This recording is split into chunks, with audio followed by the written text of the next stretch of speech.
we linked the feeling of the plane dropping to the face, voice, and touch of a loving person, and also to oxytocin producing memory, then we could make a big dent in the stress a person feels during turbulence.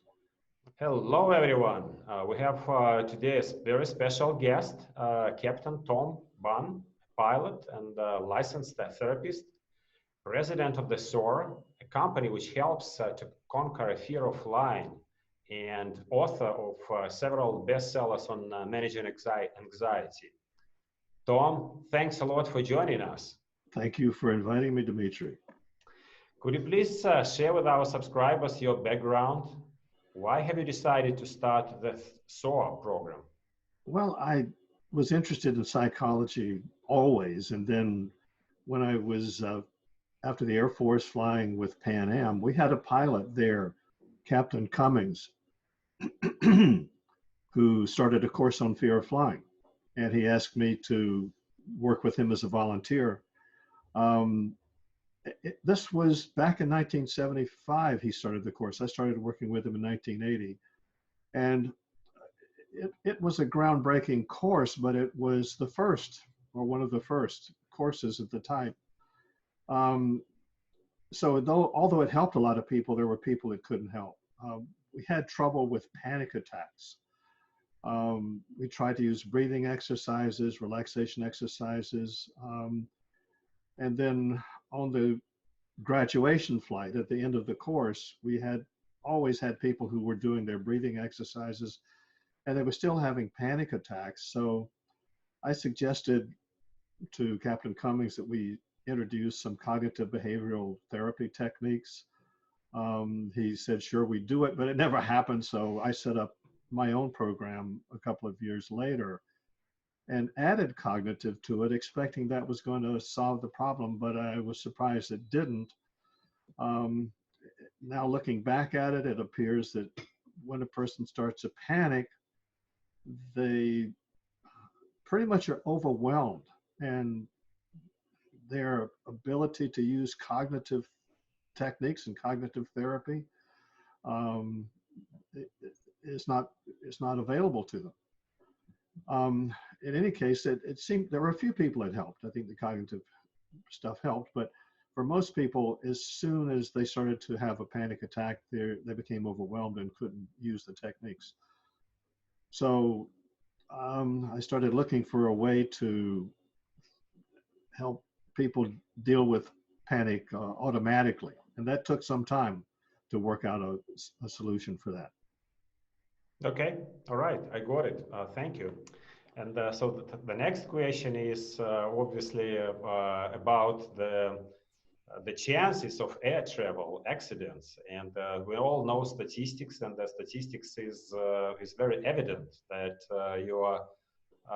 there are much higher chances of someone to get in a car accident on the road than in an accident while flying on an airliner. And still, there are lots of people who are really experience anxiety, even thinking about flying, and some of them have even a fear of flying. So why do you think that happens? Well, the most basic way we control our anxieties is by using our own 2 feet. If something is interesting to us, we can go over and check it out. If something is threatening to us, we can back away from it. So we use our feet to approach or distance things that in our environment. What happens in an airplane is you lose that control. You're sitting there as a passenger, and there's nothing you can do to get away from the thoughts or the feelings that you have that you might be in danger. And so that's what drives people up the wall when it comes to flying, even though car accidents are certainly many times more dangerous. The idea of being in a situation where you don't have control, that in itself causes such discomfort that people don't want to get on the plane. And one of the things that can happen is when they start thinking about the possibility of something going wrong with the plane, that thought triggers the release of stress hormones. And when the stress hormones are released, if enough stress hormones are released, without knowing it, we lose our ability to recognize what kind of mental processing is going on in the mind. Ordinarily, when we're cool, calm, and collected, we know whether we are perceiving something around us or whether we're remembering something from the past or whether we're engaged in imagination. But once the stress hormones rise high enough, without our being aware of it, we stop recognizing what kind of processing we're doing. And even if we're imagining something's wrong with the airplane, if we think we're imagining the plane might be about to crash, that imagination isn't recognized as imagination. It seems to be perception. So this is where people get in trouble. It's the imagination that something is going to happen or is about to happen or becomes something that, as far as their experience is, it's happening, and that puts them into possibility of panic attack. Okay. Interesting. So basically what you are saying is that the main reason is once you sit on a plane, you kind of, some people feel that they're totally out of control. They cannot control situation, and that drives hormones higher. And so they feel Exactly. anxious and afraid of And flying. without an ability to get off the plane, they have no strategies. Now, there are ways that we can regulate our feelings when we're not in control, but those require um, being able to activate what's called the parasympathetic nervous system. Sure. Okay. We all have a parasympathetic nervous system, but many of us don't develop the ability to activate it. And and your system, as I understood by looking at the website and also at your comments, is really about helping people to activate it as Yeah, related specifically to the situation of flying. So yeah. can you summarize it briefly, please? Well, yeah, it's kind of interesting how it developed. When trying to find a way to stop panic from happening automatically, because it didn't seem like we could find a way to do it intentionally. Um, I there was a therapist in the U.S. who was advocating something she called thought stopping, and that was to wear a rubber band on your wrist, and every time you think a negative thought, snap the rubber band to cause some pain, with the idea that the pain being associated with the thought would help inhibit the thought. Well, it makes sense, but I thought it was a little crude, and so I thought about, what about thought redirection? What if we take, for example, the thought of the plane taking off and train a person to immediately shift to remembering something that they did that was probably helpful if it's some major event. For example, I worked with a woman who was a marathon runner. Mhm. And so I said, okay, stand there. And when I give you the signal, I want you to go step, step, step and take yourself back to the marathon. And so let's say, okay, the plane's taking off, think about that. And I'll give her the hand signal and ask her to shift to thinking of the marathon. So I did that with a number of things that happened during the flight. She did okay, but a lot of times this didn't work. But the interesting thing was that it worked pretty reliably if a person linked being on the airplane to two things. One was getting engaged or saying wedding vows.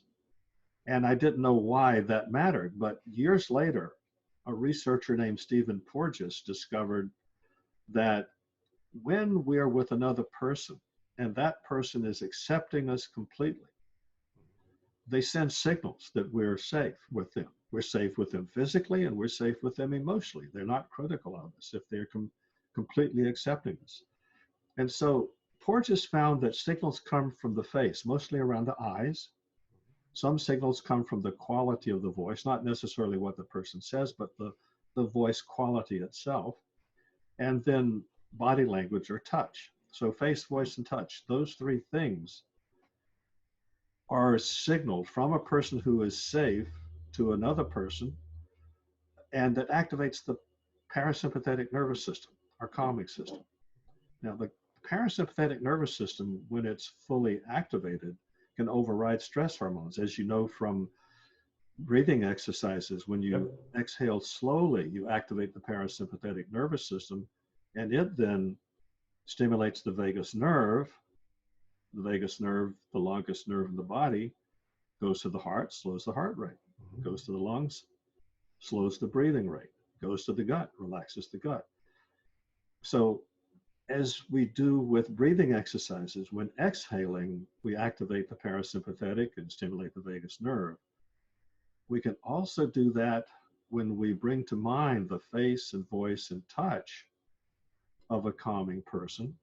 Mhm. And it turns out that it's during moments of getting engaged and moments of saying wedding vows that we can be pretty sure that you're being completely accepted. Of course, as you know from relationships, 6 months later it may be different. Okay, and how long is the program which where you teach people how to apply these techniques?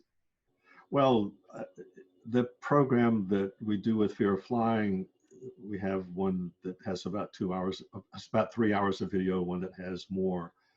But we also include a counseling session to make sure that a person has set up this exercise where they go through the things that are going to happen on the plane and link it to a calming person's face, voice, and touch.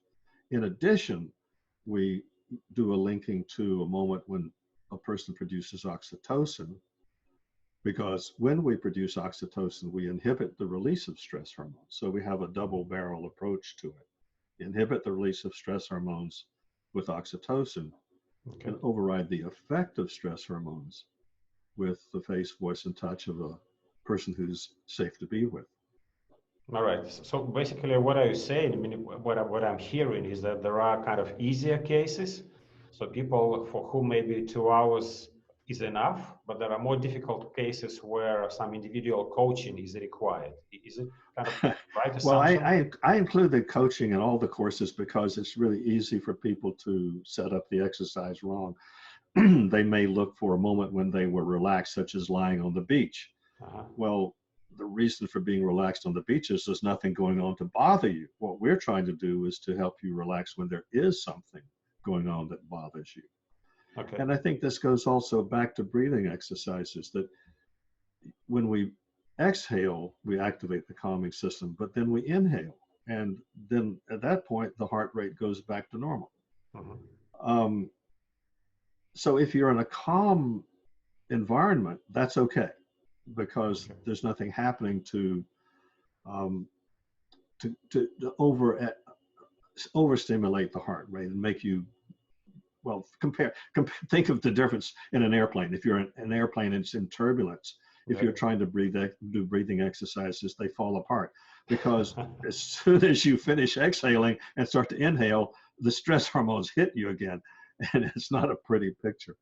All right. So Okay. that's why um, I wasn't happy with the results we were getting with breathing exercises, and kept trying to find a way to augment it.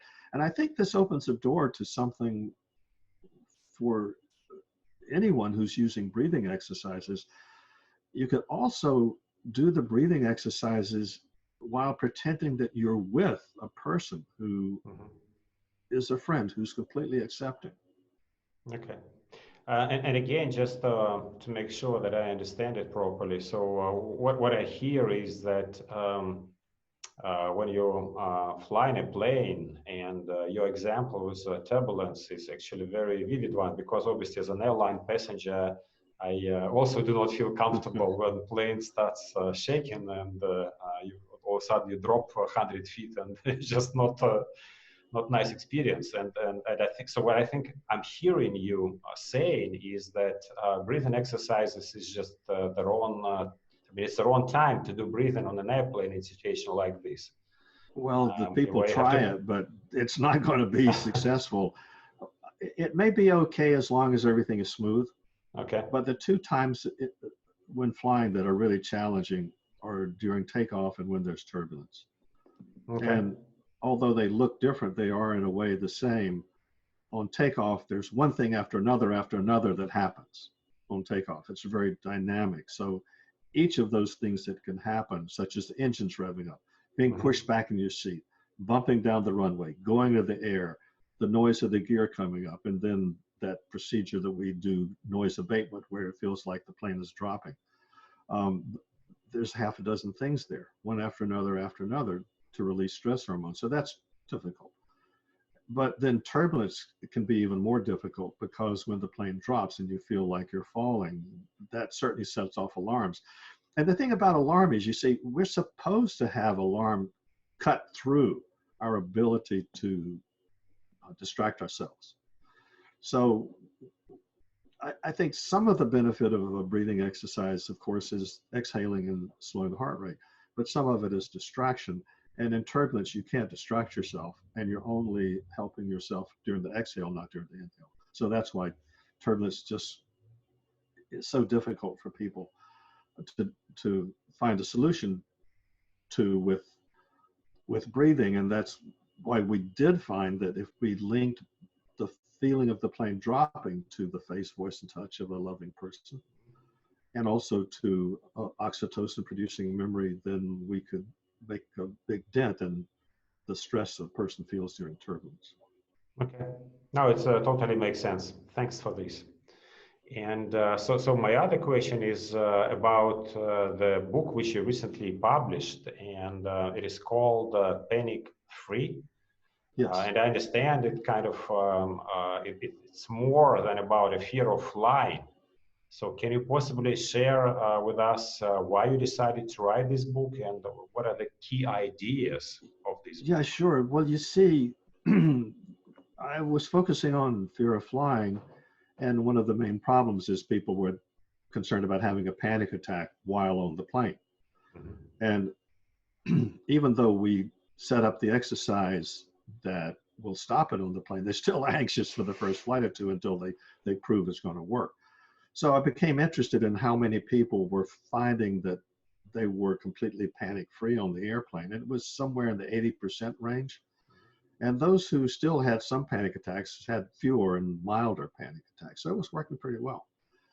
And I didn't think about dealing with panic on the ground, because I assumed that cognitive behavioral therapy was effective with that. That's what is claimed to be the case. But then I just happened to take a look at it and found that panic treatment with cognitive behavioral therapy is grossly overrated. A study in the Journal of American Medical Association showed that only 16% of people who have 8 sessions of cognitive behavioral therapy become panic-free. And that was shocking, because we hadn't even tried to stop panic on the ground with my fear of flying clients, but it turns out that, once again, the same 80% who were panic-free on the airplane were panic-free on the ground without even trying to adapt it for ground use. So that's why I got interested in writing Panic Free, because now the question was, okay, when we apply it to the ground situation, we could be more specific and even bring it above 80% by, for example, thinking about panic on an elevator. Well, an elevator experience has several steps. Thinking about going to a building where there's an elevator, going into the building, walking over to the elevator, seeing it, pressing the button, waiting for it, and so on, so on, so on. So we want to take each of those steps and link each one as a separate item to the face and to the voice quality and the touch. For example, if you had an imaginary photograph of stepping into an elevator, and then pretend that you have a friend who you're very comfortable with, and your friend is holding that photograph by their face. And to make the photograph not too powerful, imagine it's small, black and white, and they're holding it by their face. So you see their face at the same time you see that picture of yourself in the elevator. Or if you want to, make it somebody else in the elevator if it's too stressful to think of yourself in the elevator. And so as you picture your friend's face, you're picking up the signals of calming coming from their face, and you're linking it to that photograph they're holding. So that's the first step in the linking. The second step is to imagine you're looking at the photograph together with your friend, and you have a conversation about it. 5, 10, 15, 20 seconds, doesn't matter. You just want to spend a few seconds where you pick up the quality of their voice as you still are engaged with the subject, the elevator situation, so that the quality of their voice that's calming and activating your parasympathetic nervous system, stimulating the vagus nerve, slowing your breathing, slowing your heart rate, and relaxing the gut, that's connected to that challenging situation. And then the third thing, as you're imagining talking over the elevator situation in the photograph to your friend, imagine they put an arm around your waist and give you a hug. So bass, voice, and touch linked to each of the steps. All right, so it's basically applying the same principles and techniques which you use in the Soar program to kind of everyday situations like you mentioned, elevator, etc. Captain Tom, again, thanks a lot for the great discussion. I really appreciate you taking the time. Thank you for having me on. I enjoy talking about this. It's amazing, fascinating subject for me.